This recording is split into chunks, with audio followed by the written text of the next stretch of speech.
પેલો એમાં chapter number 7 ભાગીદારી પેઢીનું વિસર્જન. એમાં જે લેક્ચર નંબર 3 માં સૌ વિદ્યાર્થી મિત્રોનું ઓનલાઈન એજ્યુકેશન સિસ્ટમમાં હાર્દિક સ્વાગત છે. હવે આપણે લાસ્ટ લેક્ચર નંબર 2 માં શું કર્યું હતું તો કે આપણે થિયરી સમજતા હતા.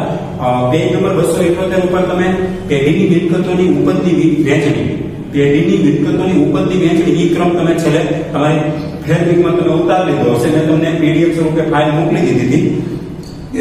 આપણે જરા રિપીટ કરી રિવિઝન કરી લઈએ કે ઈ વસ્તુ શું હતી તો કે ભાગીદારી પેઢીના વિસર્જનને લગતી મહત્વની હિસાબી બાબતો હતી. મહત્વની બાબતોમાં આપણે 3 પાર્ટમાં વહેંચ્યું હતું. એક, પેઢીના વિસર્જનની રીતો કે પદ્ધતિઓ. બોલો બધા, પેઢીના વિસર્જનની રીતો કેટલી છે અથવા પદ્ધતિઓ કેટલી? 2. એક સામાન્ય વિસર્જન અને બીજું અદાલત દ્વારા વિસર્જન. સામાન્ય વિસર્જનનું નામ શું છે? અદાલત સિવાયના હસ્તક્ષેપ સિવાય વિસર્જન. અને અદાલત હસ્તક્ષેપ કરે એટલે અદાલત હુકમ કરે. એની અંદર આપણે 2 રીતે જોયું કે એક સામાન્ય વિસર્જન અને એક અદાલત દ્વારા વિસર્જન. સામાન્ય વિસર્જન એટલે અદાલતના હસ્તક્ષેપ સિવાય છે. એમાં 5 મુદ્દા જોયા. એ તમારે એમસી વિભાગ સી ની અંદર આવી શકે. આપણે વિભાગ સી માં 2 પ્રશ્નો પૂછવાના છે તમને પરીક્ષાની અંદર, 23 અને 24 24 ના 24 પણ આવશે તમને. પછી વિસર્જનના હિસાબની પતાવટ અંગે કાનૂની અને અન્ય જોગવાઈ તમારા માટે વેરી મોસ્ટ આઈએમપી ગણાય. વિસર્જનના હિસાબોની પતાવટ તમને પૂછે કે જ્યારે પેઢીનું વિસર્જન થતું હોય ત્યારે હિસાબો અંગેની પતાવટ જણાવો, કાનૂની જોગવાઈ જણાવો. તો એમાં ઘણી વખત એવું પણ પૂછે કે પેઢીની ખોટ અંગેની કાનૂની જોગવાઈ જણાવો. ખોટ તમને કહેવામાં આવે એટલે એમાં 3 પાર્ટમાં આપણે જોયું, ABC. પછી આપણે કેમ કરતા એના 5 મુદ્દા જોયા, 6 મુદ્દા જોયા. પેઢીની ખોટ અંગે, પેઢીના દેવા અને ભાગીદારના અંગત દેવા, ભાગીદારોની પેઢીના લોન, ત્યાર પછી ભાગીદારની પત્નીને લોન. એ ભાગીદારની પત્નીની લોન પેઢીમાં હોય અને સ્ત્રી ધનમાંથી હોય તો, પતિના નાણામાંથી હોય તો સ્ત્રી ધન, એટલે એ જે પત્ની છે એમના અંગત નાણામાંથી પેઢીને લોન આપી એને સ્ત્રી ધન કહેવાય.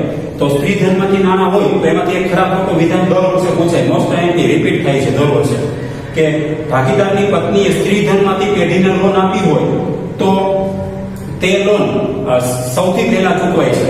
તો સૌથી પહેલા ચૂકવાનું નથી, એને ત્રાહિત પક્ષના દેવાની સાથે ચૂકવવામાં આવે છે. એટલે કે ત્રાહિત પક્ષ પરત્વેના દેવા તરીકે ચૂકવવામાં આવે છે. એટલે કે સૌથી પહેલા ચૂકવવામાં આવતી નથી. એટલે વિધાન ખોટું પડશે એવા સંજોગોમાં. જો એમ પૂછે કે ભાગીદારની પત્નીની લોન, સ્ત્રી ધનમાંથી લોન પેઢીના ત્રાહિત પક્ષ પરત્વેના દેવાની સાથે ચૂકવાય તો એ વિધાન સાચું છે. વિધાન ક્યારેક સાચું પડશે, વિધાન ખોટું પડશે. તો વિધાન આ ચેપ્ટરમાંથી પૂછવામાં આવે છે તમને. તો એટલા માટે કે તમે આ ચેપ્ટર 7નું છેલ્લું ચેપ્ટર છે, ભાગીદારીનો ભાગ આપણો પૂરો થાય છે. તમે ઘણું બધું નોલેજ મેળવી લીધું હોય તો એને રિલેટેડ તમારા ઓબ્જેક્ટિવ ટાઈપના પ્રશ્નો યસ ઓર નો, જેને કહેવાય ને આપણે, એવા પ્રશ્નો તમને પૂછવાના હોય. ખરા ખોટા વિધાન એટલે યસ ઓર નો જ, આ ખરું છે કે ખોટું છે. ખોટું વિધાન હોય તો બોર્ડની દ્રષ્ટિએ તમારે સુધારીને ફરી વખત લખવાનું હોય છે. એટલે પરફેક્ટ નોલેજ તમારી પાસે હોવું જોઈએ. એટલે કે ટૂંકમાં ઓબ્જેક્ટિવ ટાઈપનું નોલેજ, હેતુલક્ષી પ્રકારનું જ્ઞાન છે. પછી ભાગીદારોની જવાબદારી. ભાગીદારી પેઢીમાં ભાગીદારોની જવાબદારી કેવી હોય છે? એમ VSC માં પૂછે તો તમારે જવાબ લખવાનો. ભાગીદારી પેઢીમાં ભાગીદારોની જવાબદારી અમર્યાદિત હોય છે. વિભાગ ABC માં તમને એ વિભાગમાં પૂછે તો અમર્યાદિત શબ્દ આવે. પછી પેઢીની મિલકતોની ઉપજની વહેંચણી. ઉપજની વહેંચણીમાં પહેલો ક્રમ કયો આવે તો કે એ MCQ VSC માં પૂછશે તમને કે ભાગીદારી પેઢીની મિલકતની ઉપજ થાય સૌથી પહેલા શું ચૂકવાય છે? પેઢીનો વિસર્જન ખર્ચ ચૂકવાય છે. બીજા નંબર ઉપર ત્રાહિત પક્ષ પ્રત્યેના દેવા ચૂકવાય છે. ત્રીજા નંબર ઉપર ભાગીદારોની લોન ચૂકવાય છે. ચોથા નંબર ઉપર મૂડી કે ચાલુ ખાતાની રકમો પરત કરવામાં આવે છે. અને પછી જો રકમ વધે તો તેને નફો સમજી અને ભાગીદારો વચ્ચે નફા નુકસાનના પ્રમાણમાં વેચી દેવામાં આવે છે. અહીં સુધી આપણે પૂગી ગયા હતા. પછી પેજ નંબર 278 ઉપર છું અને એમાં સી વિભાગ વિસર્જનની સામાન્ય પ્રક્રિયા કે વિધિ, એ પણ આપણે જોયું કે અગાઉ જણાવ્યા પ્રમાણે ક્રમ અનુસાર ચૂકવણી કરવામાં આવે છે. વિસર્જનની હિસાબો અસરોને પરિણામે પેઢીના હિસાબી ચોપડા બંધ થાય છે. વિસર્જનની હિસાબી અસરોને પરિણામે પેઢીના ચોપડા શું થાય છે? બંધ થાય છે. ત્યાં સુધી આવી ગયા હતા. આજે આપણે પેજ નંબર 278 મુદ્દા નંબર 5 વિસર્જનની હિસાબી અસરો એવું લખ્યું છે. Accounting treatment of dissolution. Dissolution એટલે વિસર્જન. આપણે આ લેક્ચર નંબર 3 માં આનો અભ્યાસ કરીએ તો થિયરિકલ જ છે. તો જોઈએ આપણે તો એ હું વાંચું છું. દરેક વિદ્યાર્થી પાસે ટેક્સ્ટ બુક હોવી જોઈએ. દરેક વિદ્યાર્થી વાંચવાની ટેવ પાડવાની છે અને પેન્સિલ હાથમાં જ રાખવાની છે. ભાગીદારી પેઢીનું વિસર્જન થતા તેની મિલકતો વેચીને મળેલ આવકમાંથી દેવા ચૂકવાય છે. બરાબર સમજો. સમજો, પહેલા પેઢીનું વિસર્જન થશે આપણે અને એમાંથી સૌથી પહેલા પેઢીની મિલકતો વેચીને આપવામાં આવશે અને આવક જે થાય મળેલ આવકમાંથી પેઢીની જવાબદારી માટે દેવા ચૂકવાય છે. રકમ વધે તો મૂડી પરત થાય છે, રકમ વધે તો ભાગીદારોની મૂડી પરત થાય છે. હિસાબી ચોપડા બંધ કરવામાં આવે છે.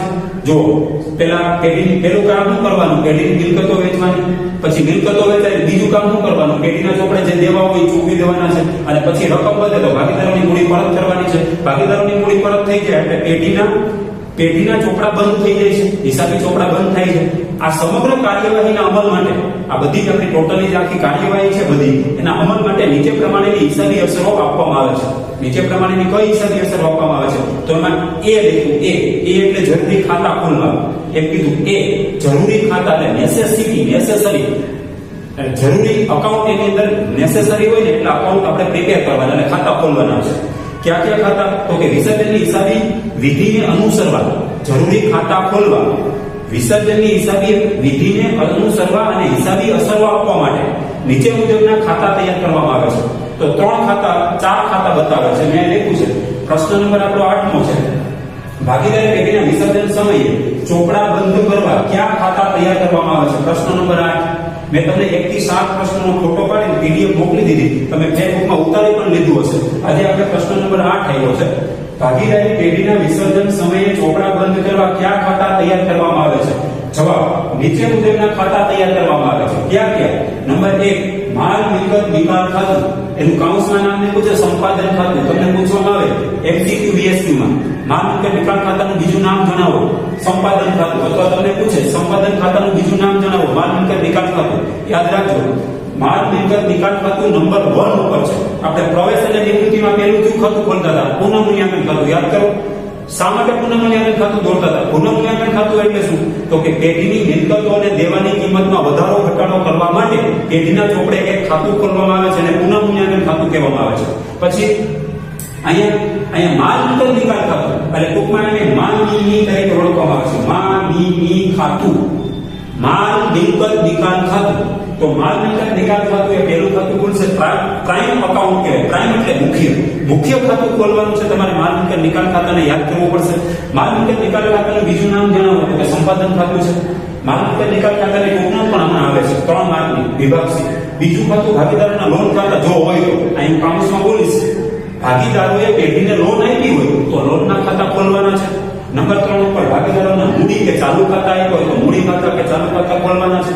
જે આપ્યા હોય તો અસ્થિર મૂડી ખાતાની પદ્ધતિ હોય તો ખાલી મૂડી ખાતા જશે પેઢીમાં વિસર્જન વખતે, અને જો સ્થિર મૂડી ખાતાની પદ્ધતિ અપનાવતા હશે ભાગીદારો તો ચાલુ ખાતા ખોલવા પડશે. કઈ પદ્ધતિમાં ચાલુ ખાતા હોય? બોલો. પેલા તો ભાગીદારી પેઢીની અંદર મૂડી ખાતા રાખવાની પદ્ધતિઓ કે નહીં પેલા ચેપ્ટરમાં ભણી ગયા આપણે. તો ભાગીદારી પેઢીમાં મૂડી ખાતા રાખવાની, આપણે મૂડી ખાતા એવો આપણે ટોપિક આવતો પહેલા ચેપ્ટરમાં. તો ભાગીદારી પેઢીમાં મૂડી ખાતા રાખવાની 2 પદ્ધતિ છે, અસ્થિર મૂડી ખાતાની પદ્ધતિ અને સ્થિર મૂડી ખાતાની પદ્ધતિ. અસ્થિરનું નામ છે હંગામી મૂડી ખાતાની પદ્ધતિનું બીજું નામ યાદ રાખજો, ફેર પૂછે. હંગામી મૂડી ખાતાની પદ્ધતિનું બીજું નામ જણાવો. અસ્થિર મૂડી ખાતાની પદ્ધતિ. અસ્થિર મૂડી ખાતા પદ્ધતિનું બીજું નામ હંગામી મૂડી ખાતાની પદ્ધતિ. પછી બીજું નામ છે સ્થિર મૂડી ખાતાની પદ્ધતિ. સ્થિર મૂડી ખાતા પદ્ધતિનું નામ છે કાયમી મૂડી ખાતાની પદ્ધતિ. ફિક્સ કેપિટલ અકાઉન્ટ કહેવામાં આવે છે. અથવા કાયમી મૂડી ખાતા પદ્ધતિનું નામ સ્થિર મૂડી ખાતાની પદ્ધતિ છે. તો કઈ પદ્ધતિમાં ચાલુ ખાતા અસ્તિત્વમાં હોય? બોલો. તો કે સ્થિર મૂડી ખાતા પદ્ધતિમાં ચાલુ ખાતા દોરવામાં આવે છે. અસ્થિર મૂડી ખાતા પદ્ધતિમાં ખાલી પેઢીના ચોપડે માત્ર ભાગીદારોના મૂડી ખાતા જ ખોલવામાં આવે છે, ચાલુ ખાતા ખોલવામાં આવતા નથી. પછી નંબર 4 પર ખાતું છે રોકડ દેન ખાતું. સૌથી પહેલા છેલ્લું તમારે રોકડ દેન ખાતું દોરવાનું છે અને રોકડ દેન ખાતાની કોઈ બાકી નહીં નીકળે. સૌથી છેલ્લે રોકડ દેન ખાતું બંધ થઈ જશે. અહીંયા નવું પાકું થયું તો દોરવાનું આવ્યું નહીં. જો ક્યાં ખાતા તૈયાર કરવામાં આવે છે? પેઢીના વિસર્જન વખતે હિસાબી ચોપડા બંધ કરવા ક્યાં ક્યાં ખાતા ખોલવામાં આવે છે? એમસીક્યુ બીએસક્યુ માં પૂછી શકાય. એમસીક્યુ બીએસક્યુ, એમસીક્યુ ખાસ કરીને બીએસક્યુ ની અંદર આવી શકે તમારા માટે. 1 પેઢીના વિસર્જન સમયે ચોપડા બંધ કરવા પેઢીના ચોપડે ક્યાં ખાતા ખોલવામાં આવે છે? 4 ખાતા. સૌથી પહેલું માલ મિલકત નિકાલ ખાતું, માની ખાતું. માહિતી ખાતાનું બીજું નામ સંપાદન ખાતું છે. 1 ગુણમાં પૂછાઈ શકે, એમસીક્યુ બીએસક્યુ માં આવી શકે. યાદ રાખજો, માલ મિલકત નિકાલ ખાતાનું બીજું નામ જણાવો, સંપાદન ખાતું. બીજું ખાતું ભાગીદારોના લોન ખાતા. જો હોય તો પેઢીને લોન આપી હોય તો, ભાગીદારો પેઢીને લોન ના આપી તો લોન ખાતા ન દોરવાના. પછી ભાગીદારોના મૂડી કે ચાલુ ખાતા જે આવતા હોય તે દાખલામાં જોવાનું. પછી નંબર 4 ઉપર રોકડ કે બેંક ખાતું. અહીં પાકું અંદર દોરવું પડે, કેમ કે પેઢીનું શું થાય છે, પેઢીનું તો વિસર્જન થાય છે, ડિસોલ્યુશન થાય. તો પેઢીનું વિસર્જન થતું હોય, કાયમી માટે કાયદાકીય રીતે પેઢીનું અસ્તિત્વ મિટાવી દેવું હોય, કાયમી માટે ધંધો બંધ કરી દેવો હોય, તો નવું પાકું સર્વે દોરવાનું આવતું નથી. એટલે પાકું સર્વે નહીં દોરવું પડે. આપણે ખાતા તો દોરવાના નથી, આપણે આમનું લખવાની છે અને તમારે ટૂંકનું તૈયાર કરવાની છે અને થિયરી તૈયાર કરવાની. 3 માર્કમાં ખાતા દોરવાના નહીં આવે, 3 માર્કમાં થિયરી આવશે અને 3 માર્કમાં આમનું આવશે. 3 આમનું લખવાની થશે. વિસર્જન અંગેની આમનું લખો કહેશે. તો સૌથી છેલ્લે રોકડ દેવું ખાતું, છેલ્લું તમારે રોકડ દેવું ખાતું દોરવાનું છે, છેલ્લું. અને સૌથી છેલ્લે તમને પૂછે પ્રશ્ન કે પેઢીના વિસર્જન સમયે, વિસર્જન વખતે રોકડ બેંક ખાતાની કેવી બાકી હોય છે, તો કે વીએસપી માં જવાબ અપાય રોકડ બેંક ખાતાની બાકી કોઈ રહેતી નથી, રોકડ બેંક ખાતું આપોઆપ બંધ થઈ જાય છે. તો આપણે છેલ્લે એમસીક્યુ વીએસપી માં પણ પૂછી શકાય, એમાં આગળ વધુ છું. તો પેઢીના વિસર્જન સમયે, ભાગીદારી પેઢીના વિસર્જન સમયે 4 ખાતા ખોલવામાં આવે છે. એમાં પેલું આવે છે માલ અંતર નિકાલ ખાતું. તો માલ અંતર નિકાલ ખાતું ટૂંકનો લખો, વેરી મોસ્ટ આઈએમપી બતાવ્યું છે. દર વર્ષે પેઢી, દર વર્ષે હું આઈએમપી આપું છું, પૂછાવા લાયક છે. ભૂતકાળમાં અત્યાર સુધી તમે બોર્ડમાં ચેક કરશો, છેલ્લા 10 વર્ષના પેપર ચેક કરશો, તો એ ઘણી બધી વખત લોટો વખત તમારે રિપીટ થયેલું છે. તો આપણે 12 ઓગસ્ટની અંદર આપણે બોર્ડમાં જઈએ તો બોર્ડની અંદર પાછલા વર્ષોમાં કયા પ્રશ્નો રિપીટ થયા છે એનું જરાક એકવાર નજર નાખી લેવી પાછલા વર્ષોના પેપર ઉપર, અને પછી તૈયારી આરંભવી એટલે તમારે ઘણું બધું ઈઝી થઈ જાય. કેની ઉપર વેઇટ આપો ને કેની ઉપર વેઇટ ન આપો. તો કે અહીં માલ મિલકત નિકાલ ખાતું ટૂંકનો લખો, માલ મિલકત નિકાલ ખાતું 3 ગુણ વિભાગ સી માં પૂછાય. પ્રશ્ન 23 નો આવે કે પ્રશ્ન 24 નો આવે કે 24 ના અંકમાં આવે, 24 નો પહેલો કે 24 ના અંકમાં જાય. તો થિયરિકલ પ્રશ્ન છે, વેરી મોસ્ટ આઈએમપી છે. એનો જવાબ અર્થ. તો અર્થ શું છે જો બરાબર સમજો. 1 ગુણમાં પૂછે અર્થ. આ બીએસક્યુ 1 ગુણ લખ્યું છે. તમને પૂછે માલ મિલકત નિકાલ ખાતું એટલે શું, આપણે સ્વાધ્યાયમાં છે પ્રશ્ન 1 ગુણમાં. તો તમને ટૂંકનો નહીં કામ લાગે 3 માર્કમાં, પ્રશ્ન નંબર 23-24 ને કામ લાગે અને પ્રશ્ન નંબર 14 ને કામ લાગે. કેમ કે બી વિભાગમાં 14 નો પ્રશ્ન આવશે, માલ મિલકત નિકાલ ખાતું એટલે શું. તો પેઢીની અર્થ, પેઢીની મિલકતો અને દેવા. જો ડોક્ટર યાદ કરે છે મિલકતો અને દેવાને યાદ કરવાના. કેમ, પેઢીનું શું થાય છે, પેઢીનું વિસર્જન થતી હોય ત્યારે પેઢીની મિલકતો અને દેવા ના નિકાલ અંગે, નિકાલ એટલે ડિસ્પોઝ, એ માર્કેટમાં વેચી નાખવાની. મિલકતો બધી વેચી નાખવાની અને દેવા ચૂકવી દેવાના છે. પેઢીની મિલકતો અને દેવાને નિકાલ અંગે હિસાબી અસરો દર્શાવવા, પેઢીની મિલકતો અને દેવાના નિકાલ અંગે હિસાબી અસરો દર્શાવવા પેઢીના ચોપડે જે ખાતું ખોલવામાં આવે છે તેને માલ મિલકત નિકાલ ખાતું કહે છે. ખાસ યાદ રાખો, તૈયારી કરવા માટે, યાદ રાખવા માટે રિમેમ્બર ધેટ આ શબ્દ વાપરવા પડશે તમારે. મિલકતો અને દેવા, મિલકતો પ્લસ દેવા, મિલકતો અને દેવાના નિકાલ અંગે હિસાબી અસરો દર્શાવવા જે ખાતું ખોલવામાં આવે છે તેને માલ મિલકત નિકાલ ખાતું કહે છે. પેઢીની મિલકતો અને દેવાના નિકાલ અંગે હિસાબી અસરો દર્શાવવા જે ખાતું ખોલવામાં આવે છે તેને માલ મિલકત નિકાલ ખાતું કહે છે. 1 માર્ક વીએસપી માં પૂછાય. બી વિભાગમાં પ્રશ્ન આવશે, માલ મિલકત નિકાલ ખાતાનો અર્થ જણાવો અથવા માલ મિલકત નિકાલ ખાતું એટલે શું. તો તમારે બરાબર પાકું કરવાનું છે. લખી પાકું કરશો તોય ચાલશે, તમારે તમારી રીતે પાકું કરવું તો ચાલશે. વીએસપી માં અર્થ, પેઢીની મિલકતો અને દેવાના નિકાલ અંગે હિસાબી અસરો દર્શાવવા જે ખાતું ખોલવામાં આવે છે તેને માલ મિલકત નિકાલ ખાતું કહે છે. શોર્ટ ફોર્મમાં કામ લાગે અને બીએસપી માં કામ લાગે. ત્યાર પછી આ એના આવ્યા છે, એની ટોકન અહીંયા પૂરી થાય છે. તો જુઓ, માલ મિલકત નિકાલ ખાતાને સંપાદન ખાતા તરીકે પણ ઓળખવામાં આવે છે. બરાબર સમજજો. આગળ ટૂંકમાં લઈ લેવાનું છે. તમને પૂછે ત્યાં મેં લખ્યું છે એમસીક્યુ પ્લસ વીએસક્યુ 1 ગુણ. તમને પૂછે માલ મિલકત નિકાલ ખાતાનું બીજું નામ જણાવો. એમસીક્યુ માં પૂછે તો તમારે સંપાદન ખાતું લખેલું હોય ને ABCD એ તમારો પ્રોપર આન્સર રહેશે, કરેક્ટ આન્સર રહેશે. માલ મિલકત નિકાલ ખાતું એનું બીજું નામ તો કે સંપાદન ખાતું છે. 10 વખત તમારે લખી દેવાનું એટલે ભૂલાશે નહીં. 1 માર્ક તમને મળી જશે. એ વિભાગમાં પૂછે તો મળી જશે માર્ક, બી વિભાગમાં પૂછે તો તમને ક્લિયરલી મળી જશે. પછી આ એક માલ મિલકત પ્રકારનું ખાતું છે. આપણે વીએસક્યુ, આપણે તમારા સ્વાધ્યાયની અંદર બતાવે છે વીએસક્યુ છે. તો તમને વીએસક્યુ પેજ નંબર કહી દઉં કેટલામાં પેજ ઉપર છે. તમને પ્રશ્ન પૂછ્યો છે પેજ નંબર 309 ઉપર પૂછ્યું સંપાદન ખાતું કયા પ્રકારનું ખાતું, તમને પ્રશ્ન પૂછ્યો છે. પ્રશ્ન પેજ નંબર 309 ઉપર છે. વીએસક્યુ છે, ત્રીજા નંબરનો વીએસક્યુ. સંપાદન ખાતું કયા પ્રકારનું ખાતું. પહેલા તો તમને ખબર હોવી જોઈએ કે સંપાદન ખાતાનું બીજું નામ જણાવો. સંપાદન ખાતાનું બીજું નામ માલ મિલકત નિકાલ ખાતું છે અથવા માલ મિલકત નિકાલ ખાતાનું બીજું નામ સંપાદન ખાતું. પહેલા આટલી ક્લિયર ગઈ, એનો કોન્સેપ્ટ કે માલ વિતરણ નિકાલ ખાતું બરાબર સંપાદન ખાતું બરાબર માલ વિતરણ નિકાલ ખાતું. હવે તમને પ્રશ્ન સમજો કે પ્રશ્ન ત્રીજો પેજ નંબર 309 ઉપર MCQ નંબર 3. દરેક વિદ્યાર્થી પાસે પેજ નંબર 309 હોવી જોઈએ. સંપાદન ખાતું કયા પ્રકારનું ખાતું છે? એ પાકા સરવૈયા, બ વ્યક્તિ, ક માલ મિલકત, ડ ઉપજ કર. તો સંપાદન ખાતું એ માલ મિલકત પ્રકારનું ખાતું છે. જ્યાં લખ્યું આ એક માલ મિલકત પ્રકારનું ખાતું છે. MCQ VSQ એક ગુણ એટલે આપણે MCQ VSQ ક્લિયર થતા જાય છે અને આપણો વિભાગ C એ પણ પ્રશ્ન ક્લિયર થતો જાય છે અને ટૂંકમાં ક્લિયર થઈ જાય. સંપાદન ખાતું એ કયા પ્રકારનું ખાતું છે? તો કે માલ મિલકત પ્રકારનું ખાતું. એટલે કો ઓપ્શન આવશે. અંદર કાઉન્સ કરી લે, અંદર રાઈટ કરી લેજો. પછી આપણે ભેગા જોઈ લઈએ. બીજો MCQ છે વિસર્જન સમયે ભાગીદારી પેઢીની મિલકતો અને જવાબદારીઓની હિસાબી અસર આપવા માટે તૈયાર કરવામાં આવતું ખાતું ... એમાં અ નફા નુકસાન ખાતું, બ નફા નુકસાન ફાળવણી ખાતું, ક પુનઃમૂલ્યાંકન ખાતું અને ડ સંપાદન ખાતું. જો ફેરવી પૂછ્યું એટલે પેઢીની વિસર્જન સમયે બરાબર યાદ રાખજો. આ વાક્ય રચના છે. આ વાક્ય રચના અર્થની અંદર જ આવી જાય છે.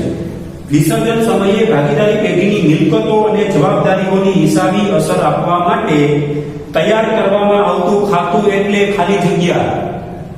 નફા નુકસાન ખાતું નહીં, નફા નુકસાન ખાતું ન આવે. નફા નુકસાન ફાળવણી ખાતું નહીં, નફા નુકસાન ફાળવણી ખાતું નહીં આવે. ક પુનઃમૂલ્યાંકન ખાતું પુનઃમૂલ્યાંકન ખાતું ન આવે. પુનઃમૂલ્યાંકન ખાતું ખાલી પ્રવેશ અને નિવૃત્તિમાં જ આવે. ડ સંપાદન ખાતું. તો ત્યાં માલ મિલકત નિકાલ ખાતું હોવું જોઈએ. એટલે એનો અર્થ એમ થાય કે ડ ઓપ્શન ને રાઈટ કરી લેજો. તમારો કરેક્ટ પ્રોપર આન્સર છે. સંપાદન ખાતું એનું બીજું નામ છે માલ મિલકત નિકાલ ખાતું. એટલે તમને યાદ હોવું જ જોઈએ.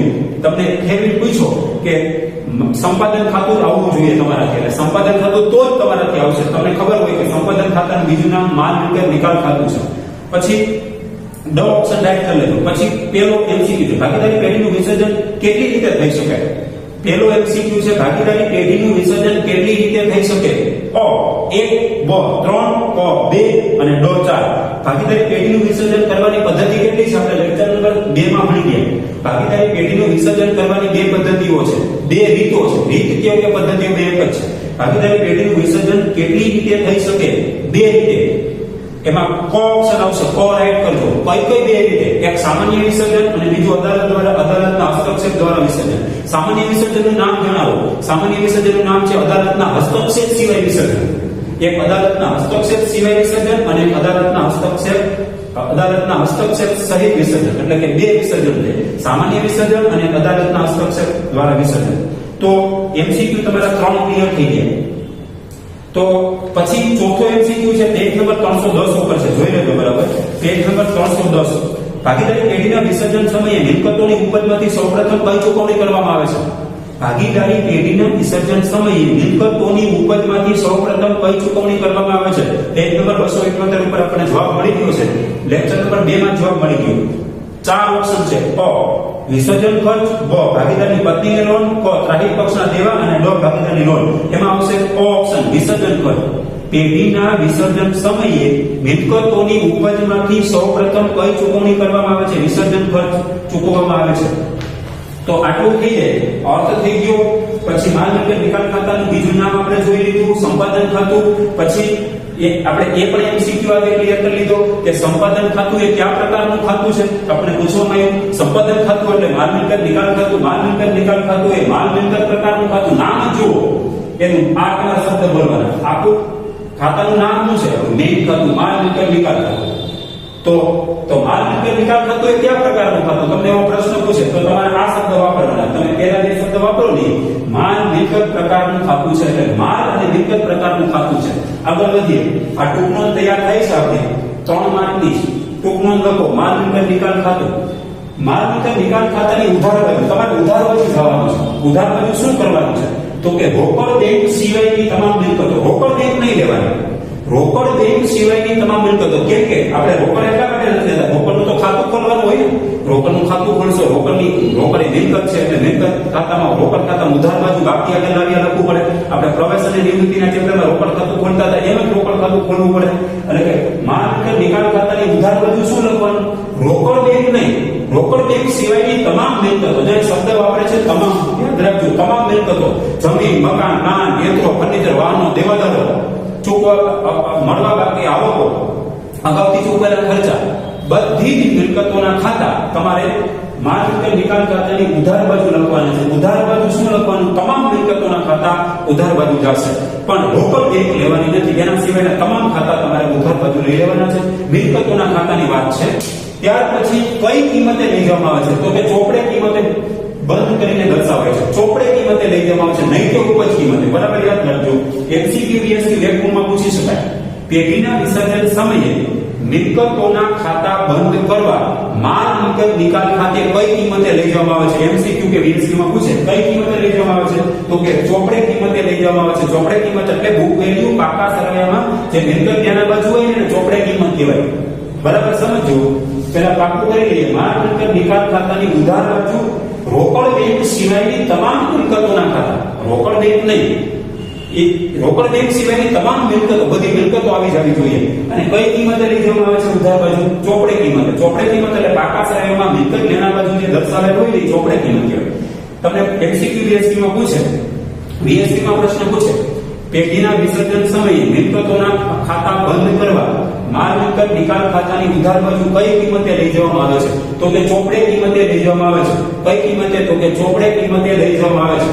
કઈ કિંમતે લઈ જવામાં આવે છે ઉધાર બાજુ? તો કે મિલકતોના ખાતા ચોપડે કિંમતે લઈ જઈ બંધ કરવામાં આવે છે. ચોપડે કિંમત, ચોપડે કિંમત, ચોપડે કિંમત, આટલું તમારે યાદ રાખવાનું. એમસીક્યુ માં પૂછે કે બીએસક્યુ માં પૂછે એટલે ટૂંકનોંધ નહીં કામ લાગશે. ટૂંકનોંધ લખતી વખતે અને એમસીક્યુ કે બીએસક્યુ પૂછે તો કામ લાગશે. ત્રણેયની તૈયારી એક જ થશે. પછી આગળ માલ મિલકત નિકાલ ખાતાની જમા બાજુ શું કરશો? તમે ઉધાર બાજુ તો કીધું, માલ મિલકત નિકાલ ખાતાની જમા બાજુ તો કે દેવાના ખાતા. ઉધાર બાજુ શું કીધું? બરાબર સમજો. ઉધાર બાજુ મિલકતોના ખાતા લઈ ગયા. માલ મિલકત નિકાલ ખાતાની ઉધાર બાજુ મિલકતોના ખાતા થાય તો માલ મિલકત નિકાલ ખાતાની જમા બાજુ દેવાના ખાતા લઈ જવાના. ક્યાં ખાતા? દેવા. દેવા ક્યાં હોય? પાકા સરવૈયામાં તમે મૂડી દેવા બાજુ ચેક કરશો ને તો મૂડી દેવા બાજુ દેવું કહેવાય. મૂડી સિવાય જે વહીતું હોય ને એ બધું લેણદારો, દેવી, મૂડી, ચૂકવવા બાકી ખર્ચા, બેંક લોન, બેંક ઓવરડ્રાફ્ટ, આ બધું પ્રોવિડન્ટ ફંડ, એ બધું પેઢી ઉપર દેવું કહેવાય. કારણ કે નફા ભાગ ભંડોળ એ પેઢી ઉપર દેવું કહેવાય. એ દેવાના ખાતા બંધ કરી માલ મિલકત નિકાલ ખાતે જમા બાજુ, માલ મિલકત નિકાલ ખાતાની જમા બાજુ શું લઈ જવામાં આવે છે? તો કે દેવાના ખાતા. કઈ કિંમતે? તો કે ચોપડે કિંમત. મિલકતો પ્લસ દેવા બે ચોપડે કિંમતે લઈ જવામાં આવે છે. એટલે કે પાકા સરવૈયામાં દર્શાવેલ હોય મૂડી દેવા બાજુ લેણદારો, દેવી, મૂડી, ચોપડે કિંમત એ જ બંધ કરી દર્શાવાય છે. એટલે કે માલ મિલકત નિકાલ ખાતાની જમા બાજુ દેવાના ખાતા બંધ કરી દર્શાવાય છે. પણ કઈ કિંમતે? ચોપડે કિંમતે. મિલકતોનો નિયમ છે ચોપડે કિંમતે અને દેવાનો નિયમ છે ચોપડે કિંમતે. ત્યાર પછી મિલકતોની ઉપજ માલ મિલકત ખાતે જમા કરવામાં આવે છે. તમને એમસીક્યુ બીએસક્યુ માં પૂછે કે મિલકતોની ઉપજ થાય તો ત્યારે માલ મિલકત નિકાલ ખાતે શું કરવામાં આવે છે? મિલકતોની ઉપજ થાય એટલે શું થાય? ઉપજ એટલે ધંધામાં રોકડ આવે. રોકડ એ મિલકત છે, આવે તો ઉધાર થાય.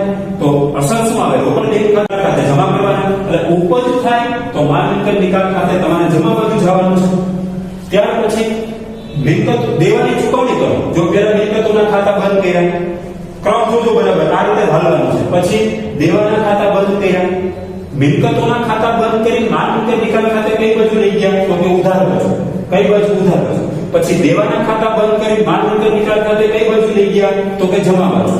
પછી હવે મિલકતોની ઉપજ કરો તો અહીંયા કોઈ આવે મિલકતની ઉપજ થાય તો માલ મિલકત નિકાલ ખાતાની જમા બાજુ. પેલા મિલકતોના ખાતા કઈ બાજુ લઈ ગયા? ઉધાર બાજુ. હવે ક્રોસ મારવાની છે. ઉધારની વિરુદ્ધનો શબ્દ બોલો, ઉધારની વિરુદ્ધનો શબ્દ જમા. તો એક બાજુ માલ મિલકત નિકાલ ખાતાની ઉધાર બાજુ મિલકતો દર્શાવી, ખાતા બંધ થઈ ગયા ચોપડે કિંમતે, અને સામે હવે ઉપજ આવી. તો ઉપજ આવી તો માલ મિલકત નિકાલ ખાતાની જમા બાજુ આવશે. ત્યાર પછી હવે દેવાની ચૂકવણી કરો તો કે દેવાની ચૂકવણી માલ મિલકત નિકાલ ખાતે કઈ બાજુ જાય છે? તો કે ઉધાર બાજુ. જો મિલકતોની ઉપજ માલ મિલકત નિકાલ ખાતાની જમા બાજુ જાય તો દેવાની ચૂકવણી કરો તો માલ મિલકત નિકાલ ખાતાની ઉધાર બાજુ. તમારે હવે સિમ્પલ નિયમ યાદ રાખી લેવાનો છે. આ બે છોડતા, મિલકતો અને દેવાના ખાતા છોડતા નિયમ શું યાદ રાખી લેવાનો? તો કે ઉપજ થાય ત્યારે માલ મિલકત નિકાલ ખાતે જમા, એટલે આવક થાય ત્યારે માલ મિલકત નિકાલ ખાતે જમા લખવાનું, અને ખર્ચ થાય ત્યારે માલ મિલકત નિકાલ ખાતે ઉધાર કરવાનું. આ નિયમ યાદ રાખી લેવાનો.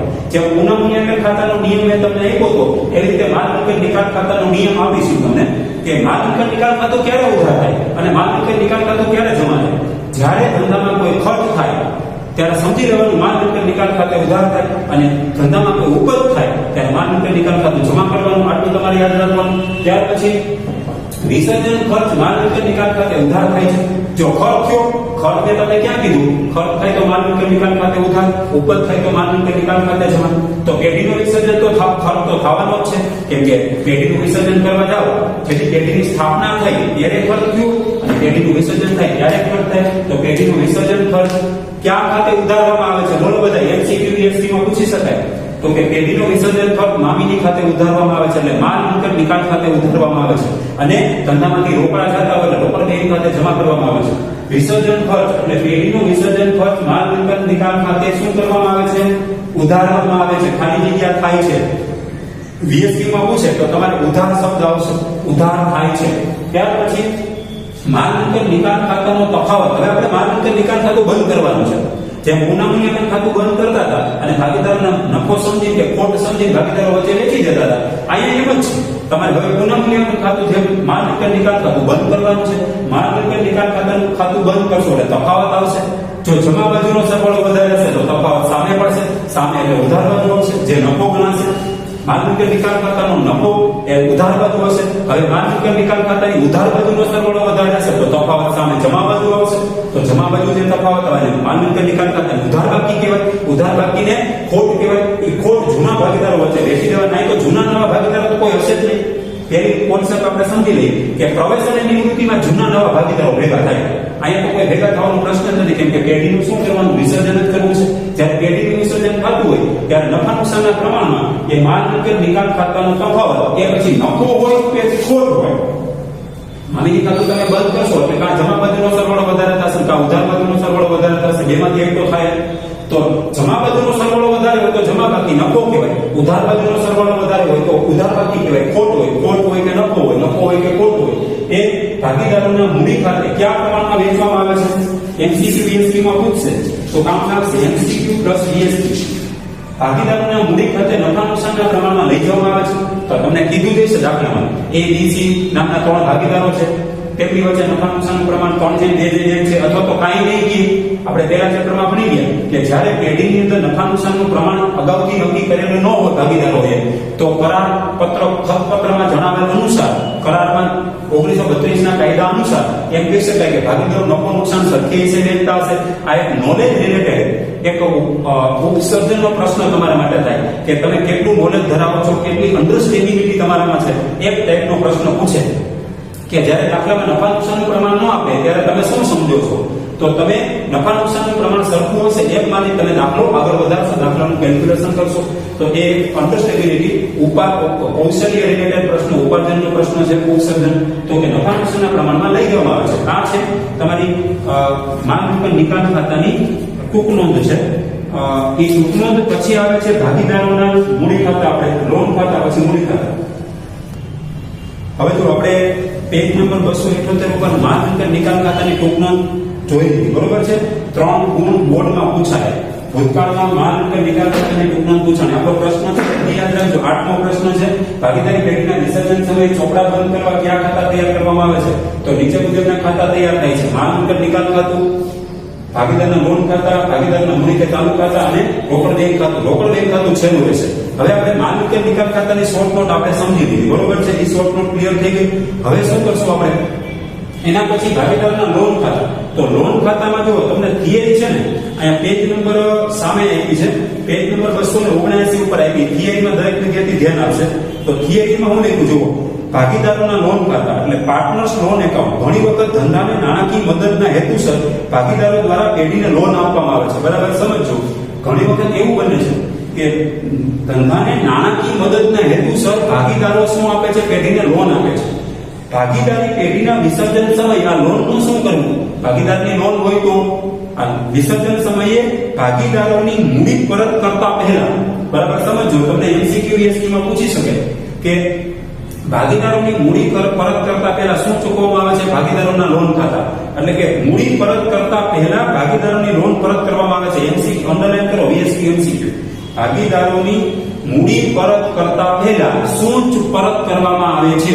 તો કે ભાગીદારના લોન ખાતા પરત કરવામાં આવે છે. તેથી વિસર્જન વખતે ભાગીદારોના લોન ખાતા પણ તૈયાર કરવામાં આવે છે. પણ પેઢીએ ભાગીદારે પેઢીને લોન આપી હોય તો ને, એક ભાગીદારે આપી હોય, બે ભાગીદારે આપી હોય, 3 ભાગીદારે લોન આપી હોય, તેથી વિસર્જન વખતે ભાગીદારોના લોન ખાતા પણ તૈયાર કરવામાં આવે છે.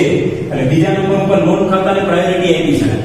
ભાગીદારોએ પેઢીને લોન આપેલ હોય ત્યારે જ ભાગીદારોએ, સમજો બરાબર, ભાગીદારોએ પેઢીને લોન આપી હોય, પેઢીએ ભાગીદારને લોન આપી હોય એવી કોઈ વાત આપણા સિલેબસમાં નથી આવતી. પેઢી આપી હોઈ શકે, કોઈ પેઢીએ ભાગીદારને પૈસાની જરૂર હોય તો પેઢીએ ભાગીદારને લોન આપી હોય, તો એવું આપણા સિલેબસની અંદર કંઈ બતાવ્યું નથી. આપણા સિલેબસની અંદર એમ કહે છે કે ભાગીદારોએ પેઢીને લોન આપેલ હોય ત્યારે વિસર્જન વખતે જેટલા ભાગીદારોએ લોન આપી હોય લોનના કેટલા ભાગીદારના લોન ખાતા દોરવા પડે. તો લોન ખાતાની અંદર આટલી વાત આવે છે એટલે કે ભાગીદારી પેઢીનું દેવું ચૂકવ્યા બાદ વધતી રકમમાંથી ભાગીદારોએ પેઢીને આપેલી લોન ચૂકવવામાં આવે છે. યાદ રાખજો, બીજા નંબર ઉપર ભાગીદારી પેઢીએ દેવું ચૂકવ્યા બાદ, એટલે ત્રાહિત પક્ષ પરતના દેવા, લેણદારો, દેવી મૂડી, બેંક લોન, ઓવરડ્રાફ્ટ, ચૂકવા બાકી ખર્ચા એ બધું ચૂકવાઈ જાય પછી વધતી રકમમાંથી, જો પૈસા વધે તો વધતી રકમમાંથી ભાગીદારોએ પેઢીને આપેલી લોન ચૂકવવામાં આવે છે. ભાગીદારોએ પેઢીને આપેલી લોન પરત કરવામાં આવે છે. ત્યાર પછી નંબર 3 ઉપર ભાગીદારોના મૂડી કે ચાલુ ખાતા. તો મેં અહીંયા લખ્યું છે ભાગીદારોના મૂડી કે ચાલુ ખાતા. તો જોઈ લઈએ તો ભાગીદારોના મૂડી ખાતામાં ચોપડે દર્શાવેલ એકત્રિત અનામતો અને નહીં વેચાય નફા નુકસાન ખાતાની બાકી નફા નુકસાનના પ્રમાણમાં ફાળવવામાં આવે છે. જોજો બરાબર, હવે જ્યારે પેઢીનું વિસર્જન થતું હોય ત્યારે પેઢીના ચોપડે એકત્રિત નફો પડ્યો હશે, એકત્રિત અનામતો પડ્યું હશે, નફા નુકસાન ખાતાની જમા બાકી હશે, નફા નુકસાન ખાતાની ઉધાર બાકી હશે. તો આનું શું કરશું આપણે પ્રવેશના ચેપ્ટરમાં, નિવૃત્તિના ચેપ્ટરમાં શું કરતા હતા? જૂના ભાગીદારો વચ્ચે જૂના પ્રમાણમાં વેચી દેતા હતા. તો અહીંયા એમ જ થશે. તો પેઢીના ચોપડે અત્યાર સુધી નફામાંથી જે અલગ રાખેલી રકમ છે એનું ખાતું બંધ કરવું પડે, કેમ કે પેઢીનું વિસર્જન થાય છે. કાયમી પેઢીનું અસ્તિત્વ, કાયદાકીય પેઢીનું અસ્તિત્વ મટી જાય છે અને કાયમી માટે ધંધો બંધ કરવામાં આવતો હોય તો પેઢીના ચોપડે નફામાંથી અલગ રાખેલી રકમ એને એકત્રિત નફો કહેવાય, એકત્રિત અનામતો કહેવાય. એટલે કે ભાગીદારના મૂડી ખાતામાં ચોપડે દર્શાવે એકત્રિત અનામતો, ભેગી થયેલી અનામતો, નફામાંથી અલગ રાખેલી રકમ અને એકત્રિત અનામતો કહેવાય. એ એકત્રિત અનામતો અને નહીં વેચાયેલ નફા નુકસાન ખાતાની બાકી, એટલે નહીં વેચાયેલ નફા નુકસાન ખાતાની બાકી, નફા નુકસાન ખાતાની જમા બાકી, એટલે નફો અને નફા નુકસાન ખાતાની ઉધાર બાકી એટલે ખોટ. તો નફા નુકસાન ખાતાની જમા બાકી હોય એટલે કે નફો હોય તો નફો ભાગીદારો વચ્ચે જૂના પ્રમાણમાં વેચી દેવામાં આવે છે, અને ખોટ હોય તો ખોટ પણ ભાગીદારો વચ્ચે નફા નુકસાનના પ્રમાણમાં ફાળવી આપવામાં આવે છે. યાદ રાખજો, તમને પૂછે ભાગીદારી પેઢીના વિસર્જન સમયે પેઢીના ચોપડે દર્શાવેલ એકત્રિત અનામતો કે નહીં વેચાય નફાની બાકી કયા પ્રમાણમાં વેચવામાં આવે છે? MCQ BSQ માં કામ લાગશે. MCQ પ્લસ BSQ વખતે કામ લાગશે એક ગુણ. તો કે કયા પ્રમાણમાં ફાળવવામાં આવે છે? નફા નુકસાનના પ્રમાણમાં ફાળવવામાં આવે છે. બીજું, લોજિકલી તમે સિમ્પલ વિચારો તો ખ્યાલ આવશે કે અહીંયા કોઈ નફા નુકસાનનું આ ચેપ્ટરની અંદર નફા નુકસાનનું નવું પ્રમાણ કે જૂનું પ્રમાણ અસ્તિત્વમાં આવતું જ નથી. દાખલામાં નફા નુકસાનનું પ્રમાણ ન આપે, ખાલી એટલું જ વિચારજો, ન આપે તો સરખી છે આ એકત્રિત અનામતો અને નફા કે નુકસાનની બાકી વેચવાની છે. જો નફા નુકસાનનું પ્રમાણ આપે તો તમારે એ પ્રમાણે આપેલ પ્રમાણે તમારે નફા નુકસાનના પ્રમાણમાં તમારે વેચી દેવાનું છે. આટલું તમારે યાદ રાખવાનું, કેમ કે પેઢીનું વિસર્જન થાય એટલે નવા પ્રમાણની કોઈ જરૂર નથી. ત્યાર પછી માલ અને નિકાલ ખાતાનો નફો મૂડી ખાતામાં જમા બાજુ લખાય છે. નફો વેચવાથી આપણે પહેલા ચેપ્ટરમાં ભણી ગયા, યાદ કરો, ભાગીદારોના મૂડી ખાતાનો પોઈન્ટ આવતો આવે એમાં લખ્યું છે ઈ પેજ ઉપર છેલ્લે લખ્યું છે કે ભાગીદારોની મૂડી વધે તો ભાગીદારના મૂડી ખાતામાં કઈ બાજુ લખાય એન્ટ્રી? તો કે જમા બાજુ. ભાગીદારોની મૂડી ઘટે તો ભાગીદારના મૂડી ખાતામાં કઈ બાજુ એન્ટ્રી આવે? ઉધાર બાજુ. ભાગીદારોની મૂડી ક્યારે વધે? નફો વેચો તો. નફો એ ખરેખર મૂડીનો જે ભાગ છે. મૂડી ક્યાં લખી હોય? મૂડી મૂડી ખાતામાં જમા બાજુ, બાકી આગળ લાગ્યા. જેમ આપણે પ્રવેશ અને નિવૃત્તિના ચેપ્ટરમાં મૂડી ખાતા દોરતા હતા અને જમા બાજુ લખતો હતો, સૌથી પહેલા બાકી આગળ લાગ્યા એટલે શરૂ બાકી. તો મૂડીનો જે ભાગ છે, નફો એ મૂડીનો જે ભાગ કહેવાય. અને નફો વેચવાથી ભાગીદારોની મૂડી વધે ઘટે? તો કે ભાગીદારોની મૂડી વધે તો મૂડી ખાતામાં જમા બાજુ આવે, અને ખોટ વેચવાથી માલ અને નિકાલ ખાતામાં ખોટે હોઈ શકે, લોસ. તો ખોટ વેચવાથી ભાગીદારના મૂડી ખાતા ઉધાર રહે છે. તો મૂડી ખાતા ક્યારે ઉધાર રહે? તો કે ભાગીદારોની મૂડી ઘટે હોય તો. મૂડી ક્યારે ઘટે? તો કે ખોટ હોય તો. ખોટ જવાથી ભાગીદારોની મૂડી ઘટે, એટલે ખોટ જાય એટલે મૂડીને સીધી અસર થાય, મૂડી રિડ્યુસ થાય, ઘટવા માંડે, એટલે ભાગીદારના મૂડી ખાતામાં ઉધાર બાજુ આવે. પછી મૂડી ખાતાની ઉધાર બાકી હોય તો ભાગીદાર જરૂરી રોકડ લાવે છે. એટલે શું? ભાગીદારનું મૂડી ખાતું બંધ કરો, મૂડી ખાતું બંધ કરો અને ઉધાર બાકી નીકળી ગઈ એટલે શું? તો કે મૂડી ખાતાનો કોઈ ભાગીદારનો મૂડી ખાતાનો ઉધાર બાજુનો સરવાળો વધારે હોય, એ સરવાળો તમે જમા બાજુ મૂકો, એટલે જમા બાજુ જમા બાજુ એટલે સામે એક તફાવત આવે, એ તફાવતને મૂડી ખાતાની ઉધાર બાકી કહેવાય. તો કોઈ ભાગીદારના મૂડી ખાતાને જો ઉધાર બાકી આવતી હોય તો ઉધાર બાકી આવે તો હવે તમારે મૂડી ખાતું બંધ કરી બીજે ક્યાંય નથી લઈ જવાનું. પાકા સમયમાં તો જવાનું નથી, પાકું સમય તો દોરવાનું નથી. છેલ્લું ખાતું કયું હશે? રોકડ બેંક ખાતું. તો રોકડ બેંક ખાતામાં તમારે જમા બાજુ વહી જવાનું. જમા બાજુ જાવ છો એટલે રોકડ લાવે, જરૂરી રોકડ લાવે. અને ઉધાર બાકી છે તો ઉધાર બાકી હોય તો ભાગીદારના મૂડી ખાતાની ઉધાર બાકી હોય તો ભાગીદાર જરૂરી રોકડ લાવે છે. તો જરૂર ઉધાર બાજુનો સરવાળો વધારે હોય તો જમા બાજુ તફાવત આવશે. ભાગીદારના મૂડી ખાતામાં જમા બાજુ તફાવત આવે એનો મતલબ એમ થાય રોકડ ખાતામાં તમારે ઉધાર બાજુ જવું પડે. રોકડ ખાતામાં ઉધાર બાજુ ગયા એટલે સમજી લેવાનું જરૂરી રોકડ ધંધામાં આવી. તો ઉધાર બાકી હોય તો રોકડ ખાતામાં તમારે જમા બાજુ ઉધાર બાજુ આવવું પડશે અને રોકડ ધંધામાં લાવે છે. મૂડી ખાતાની જમા બાકી હોય તો જમા બાકી ક્યારે આવે? જમા બાજુનો સરવાળો વધારે હોય તો તફાવત ઉધાર બાજુ આવે. ઉધાર બાજુ તફાવત આવે તો રોકડ ખાતામાં જમા બાજુ જાય.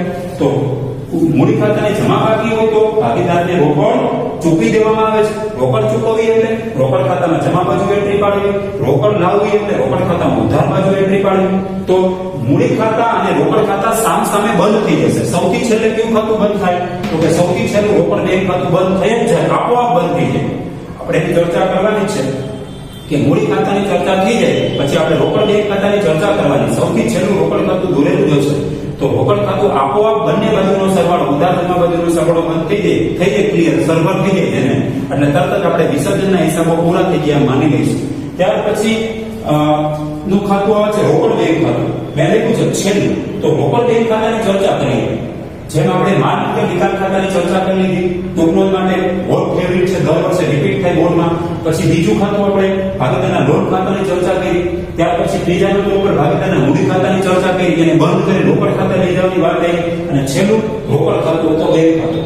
તો એ શું છે?